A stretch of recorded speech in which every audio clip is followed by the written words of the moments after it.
பால் கொழுக்கட்டை பண்ணிகிட்ருக்கேன். ஒரு முக்கால் கிட்ட அரிசி இருக்குது, பச்சரிசி இருக்குது. அதில் வந்து அது கொஞ்சம் காலுக்கு கொஞ்சம் கம்மியாக துவரம்பருப்பு போட்டிருக்கேன். ஒரு 4 ஏலக்காய் ஃபுல்லாக, அது ஒரு கரெக்டாக இதெல்லாம் சேர்த்து ஒரு அழகு இதில் இருக்குது. கற்பூரம் கொஞ்சம் எல்லாம் போட்டு குங்குமப்பூ எல்லாம் இது மாதிரி அரைச்சிருக்கேன். கரண்டியால் 2 கரண்டி வெல்லம் கிளற போகிறேன். நான் அதில் டைலூட் பண்ணிக்கலாம். இப்போ வந்து இதில் நெய் போட்டிருக்கேன். பால்ஸாக உருட்டிக்கலாம்.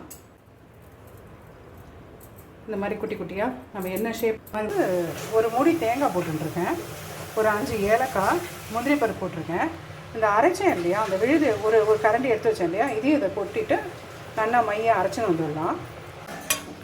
இது நல்லா அரைச்சிட்டேன். இது ஒரு பங்கை வந்து ஒரு 5 பங்காக தண்ணி ஊற்றி நல்லா டைலூட் பண்ணிடலாம். கொதி வரட்டும். இது கொஞ்சம் குங்குமப்பூ போட்டிருக்கேன், கரையாது. இதில்